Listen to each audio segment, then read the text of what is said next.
been unforgiving, I'll tell you.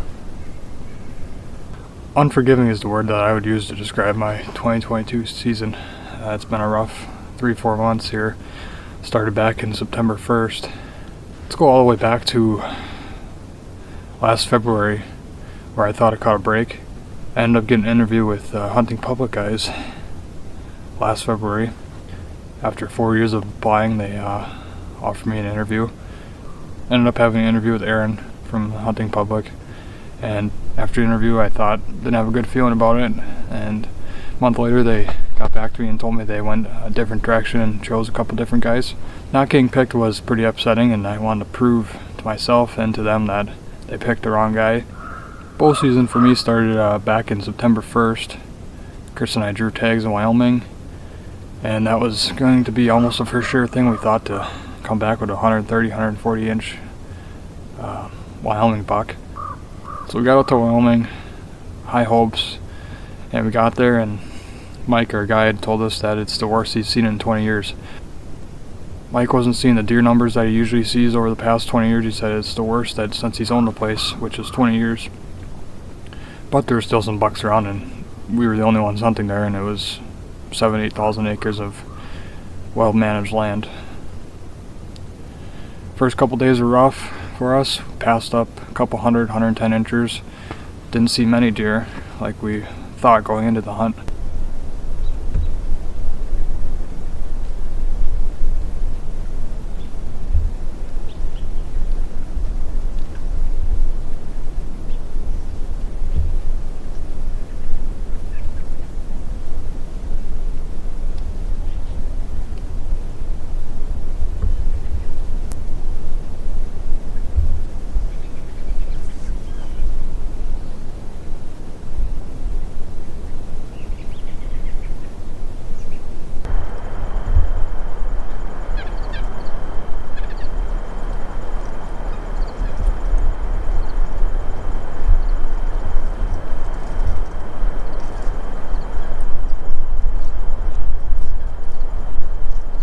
So the third afternoon came.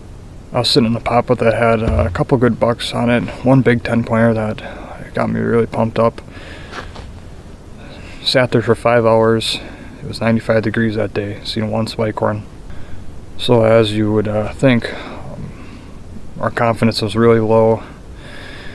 Went to camp that night shaking our head, wondering, it's always something with us. Fourth morning came. No luck again, and we decided that we were gonna put some boots on the ground and ride around the property with Mike and start hunting like we would back at home with the little deer numbers that there were. And we're hunting spots not thinking of the wind direction, because usually there's so many deer that you spook a few, Mike would say, and just another group would come in and you'd have more opportunities. So started playing the wind. Would have been the fourth night. Went to a spot where Mark Drury ended up sitting a few years back and killed a nice velvet buck. Afternoon sit number 4, 8th total sit of the trip. The end is closing in very fast for us. Lack of deer, like I said, something really went wrong in the last 2 months. That's dude. But I'm sitting in a new spot tonight, getting kind of aggressive. We're on top of a ridge and got fields off behind me that these deer feed into. The deer that are left around here. We saw some bucks in here Wednesday night when we scouted in the fields behind me. So we're on top of the ridge, and in front of me it drops off into some bedding, so these deer come over the ridge, work right past me, and head out to those fields. This is the kill stand. I believe Mark Jury said this is one of his favorite stands on the property when he hunted here. He killed a nice velvet buck here a long time ago. We can see quite a bit, so we're gonna get settled in here. Kind of battling with some wasps that moved into the tree stand on the right side here, so gotta be careful with that. But yeah, really hot again tonight, about 95. And but the wind switch is in our face right now, coming out of the north. So the deer shouldn't wind us until they get past us. Hopefully a buck comes in, we get a shot. We'll see what happens tonight. So I see a nice one that night. Chris shot a 10-pointer at his spot, so confidence was up a little bit. Morning 5 came around, and I decided to go to a spot way in the back called Muley Draw with the right wind, and temperatures were low for that morning, probably the lowest of the trip. It was about 38 degrees. So I headed back into Muley Draw. Final morning here at the Solitude. Got probably the best morning of this to hunt here. It's maybe 59 or 60 degrees. We're back in a spot called Muley Draw, way in the back of the property. Beautiful looking spot. The deer were definitely on their feet last night. We saw tons of deer compared to what we've been seeing. Chris got a 10-pointer on the ground, so I had some action too. But like I said, final morning. We see a nice buck driving in. Hoping that these deer are on their feet this morning like they were last night. Hoping these deer are on their feet like they were last night. Got a couple shooters in here Saturday night. Late though, so we're gonna settle in and hopefully see some deer this morning. We've seen a muley and a doe. A muley doe. We've seen a muley doe and a doe already, so we'll see what happens this morning.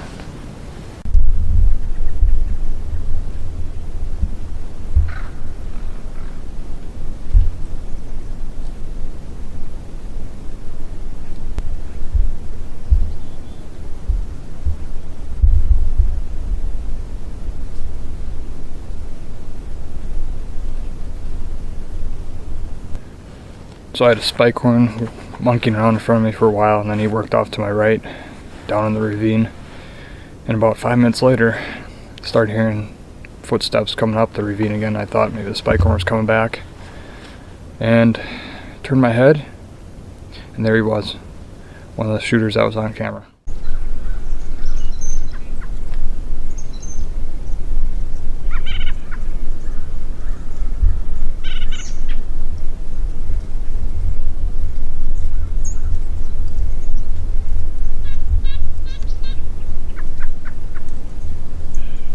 As I watch this footage back, you guys are probably thinking, why don't you just shoot it right away as it's coming in? You got a shot, take it. When that buck started walking in, I couldn't even control my breathing. I was all worked up. And I was shaking like a leaf, and I knew I had to calm down before taking a good shot on this buck.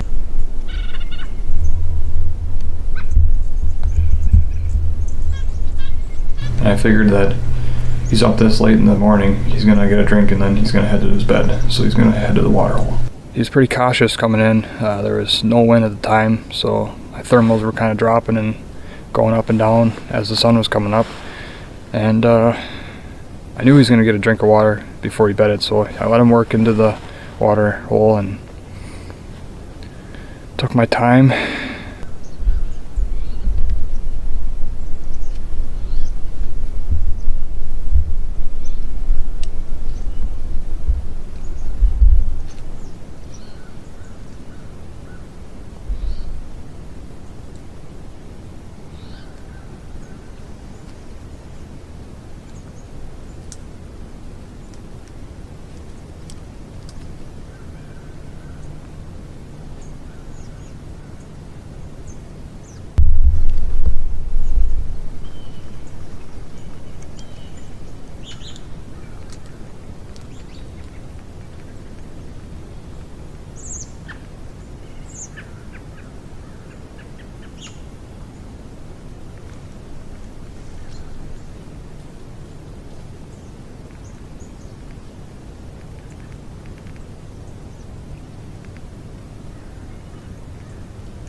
and as you can see, there's a branch that drops down in front of me, but I didn't think that branch was going to be in my way, so I pulled back, held that on him for a while, took a few deep breaths, and didn't see the branch in my line of view, so I released the arrow.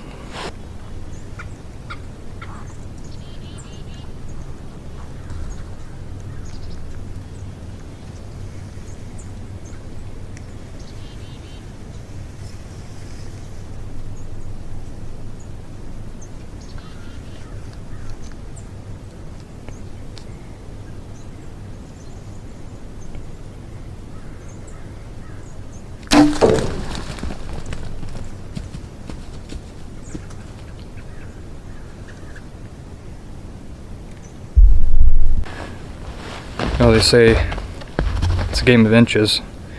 That hunt was a game of inches. Another inch to the left or down, and going home with a nice 120, 130 inch buck. But that was my mistake, and so I went home empty-handed. Fast forward a couple weeks to Wisconsin bow opener, where we had some really nice bucks on the camera for this year on public. So we went an opening day with high hopes that we would at least see a pretty nice buck. Pulled the chips on the way out. The big bucks are gone, of course. But there were still a few, bucks that we wouldn't mind taking on public. Sat 2 nights there, seen 1 fork each.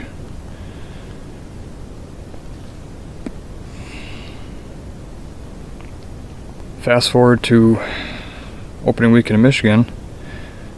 Temperatures were high, and public cameras weren't showing anything, so I decided to sit on the private land. And the Sunday night, it would have been the second night, got eyes on a pretty good buck on private, but he was way off in the distance on the edge of a field. But I had an idea where he was coming from, and he was showing up on camera quite a bit on the west side. So it's the Friday after opener, and we got a big temperature drop, probably 20-25 degrees. It's October 7th. I got out of work and headed up to the private land. I decided to go to the kill plot because I thought that's where he'd be first before heading out to the bigger fields.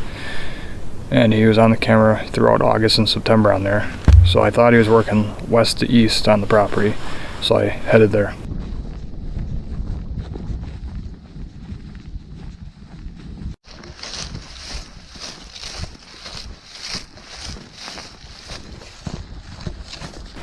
Well, we got our first October cold front of the year, and it's a big one.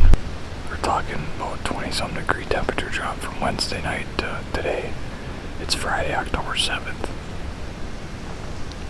We're back up here at Camp Jive on the private this afternoon. We got about 43, 44 degrees. Feels like right now.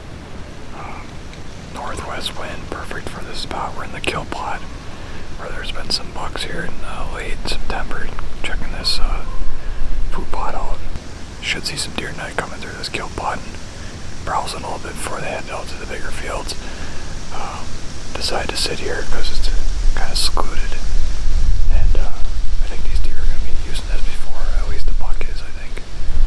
Maybe he sat in the front plot and saw a lot more of the field, maybe seen a lot more deer, but I think a buck's going to come and check this out tonight at least. So fingers crossed, first cold front of the year. I think we're going to see some action tonight. We got a good chance with this cold front to shoot one. The neighbor's not up tonight, so no one's been around since Monday, so I think it's going to be a good night. So we're going to settle in and see what happens tonight. So I got settled in, and probably it was 40 minutes and a big doe walk through.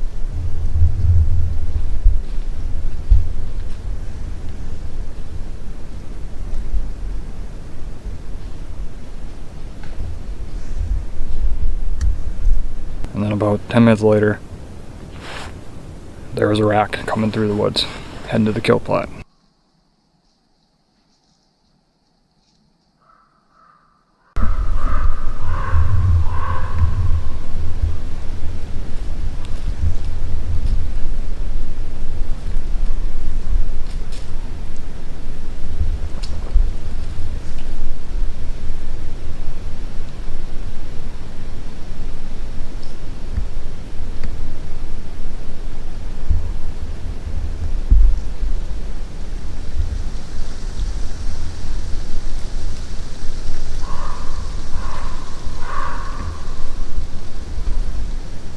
As he's coming in the kill plot, the wind starts to die down, and I'm in a small tree with not much backdrop.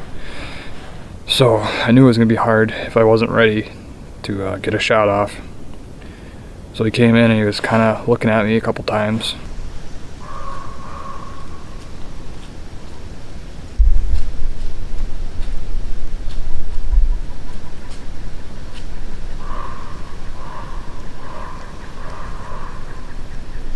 And as he headed to the 2-track coming in the kill plot, I knew I'd get a shot as he's angling away.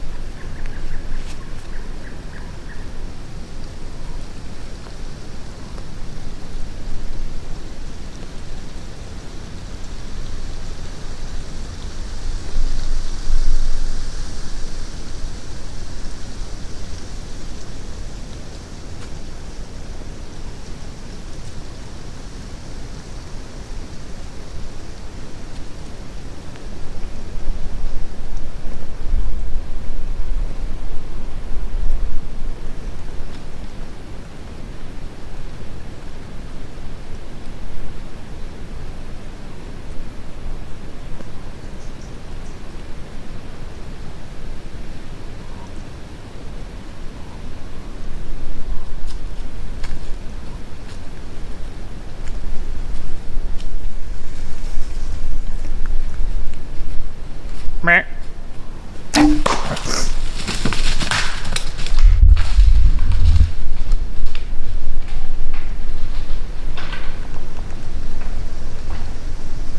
So I stayed up in the tree for a while and tried to watch the footage back on the camera, and I couldn't figure out how I shot that high on that buck. I held it on him and felt good about the shot when I released. Decided to back out that night, didn't find any blood at the impact, so I just ended up getting out of there and heading home. So I got home and I couldn't stop thinking about the shot. Couldn't figure out why that arrow hit so high on that deer. So I rewatched the footage and slowed it way down, and after watching it through one time I knew what happened. When I released the arrow, that buck started dropping. After slowing it down, I figured that buck probably dropped 6 to 8 inches before the arrow hit him. If that buck wouldn't have dropped like that, it would have been a dead deer.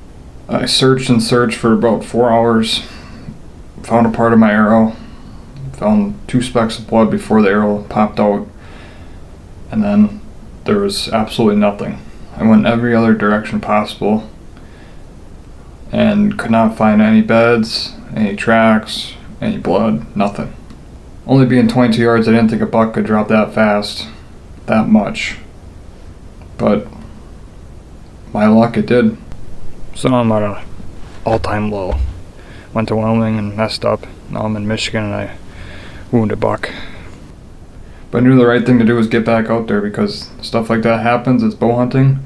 I'm sure it happens to everyone. I'm sure I'm not the first one to have it too, and I'm sure I'm not going to be the last one. Next few weeks were pretty slow. I did end up seeing that buck again 2 weeks later. He looked really healthy. You could see the hole in his one side. But he was out fighting with another buck, and he was walking fine. But we never see him the rest of that season. The season after that was pretty slow for me. We went downstate, and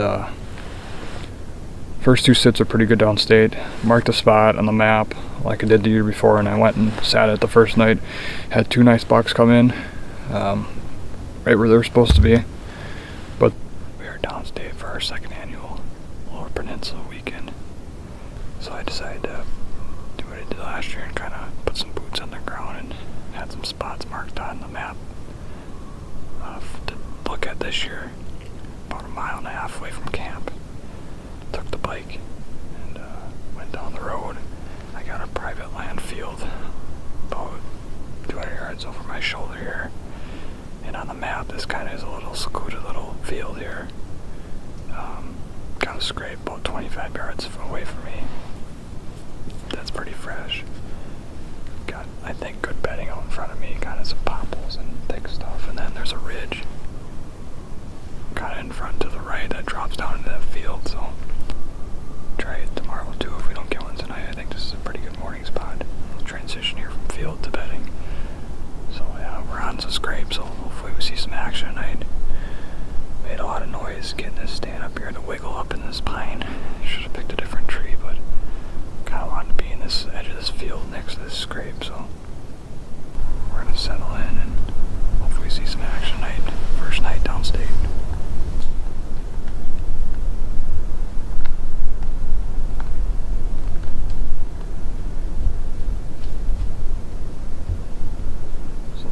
browsing on berries at about 20 yards.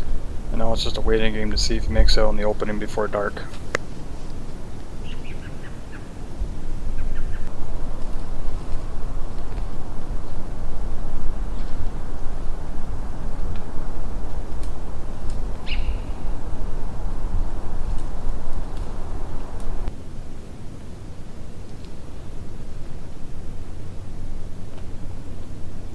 With closing time fast approaching, I catch a glimpse of another buck working in closer.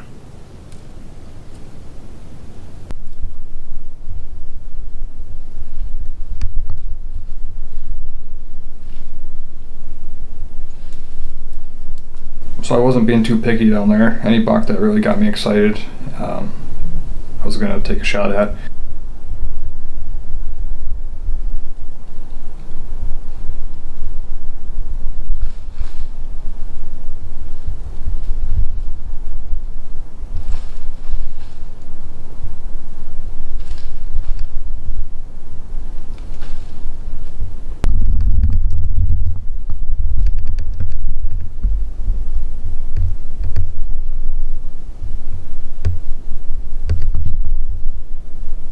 They stayed in those bushes and fed on berries until it was really late. And finally the first buck came out and it was just too late. I didn't want to take a shot. And the other buck stayed on me for another hour, so I didn't get out of there until about 8:30 down there. It's nice down there where the deer do what they're supposed to do and they're at where they're supposed to be. And unlike up in the UP where it's a crapshoot most of the time because there's so much pressure. So that was fun, seeing some bucks. Had another close encounter the next morning on a kind of a funky looking buck. He had velvet still, and he had kind of a weird looking rack, but he was pretty cool, and if he would have came in and close enough, I was to take a shot at him. It was pretty slow after that. The rest of November I didn't end up killing anything, didn't end up getting on any shooters, passed up 3 small 8s on the private land. Public land was really dead this year.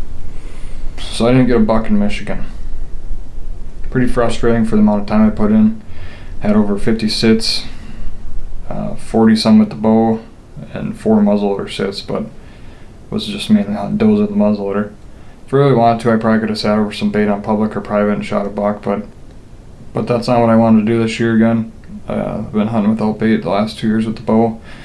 It's really hard to do up here in the UP, but had my chances this year and didn't capitalize on them.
Ended up getting a doe with the muzzleloader.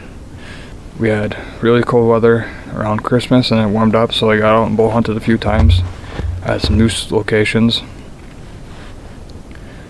Got on a lot of deer actually, but just no bucks, a few small spikes. I think I saw 26 deer in 3 sits. The 3rd sit, I got all settled in, new spot, hunting a big trail where there's a lot of tracks. And I was doing my interview and I had a guy drive a side-by-side about 80 yards from me. Then he started up a side-by-side and drove up and circled me, not even on a trail. I don't know what the heck he's doing. It says something every time now this year. still got over 2 hours to sit, so I'm gonna stick it out. Big trails coming up from when Dingeldorf was messing around. A couple other smaller trails that run past me, so if that doesn't mess them up, I should see some deer.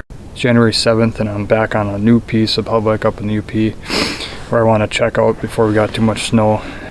So this is a spot where I'm going to try early next fall. I think they're bedding back here and crossing that big bog and heading out to that private field.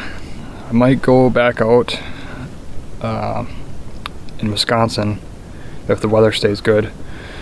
Otherwise, gotta wait till turkey season to get back out in the woods. So that's my season in a nutshell. Had 2 great opportunities and I didn't capitalize on them, so that's just the way it goes. You don't get many opportunities hunting in the UP, and I'll let that one slip by. So that's going to do it for this video. I just want to show how my season went here in the UP, in Wisconsin, and then out in Wyoming. So we're going to be back in the woods here in a couple months for turkey season, but we'll see you. Until then, we'll see you later. Tell you what, I did learn a lot throughout the struggles this year, but it sure sets up for a good 2023 redemption season.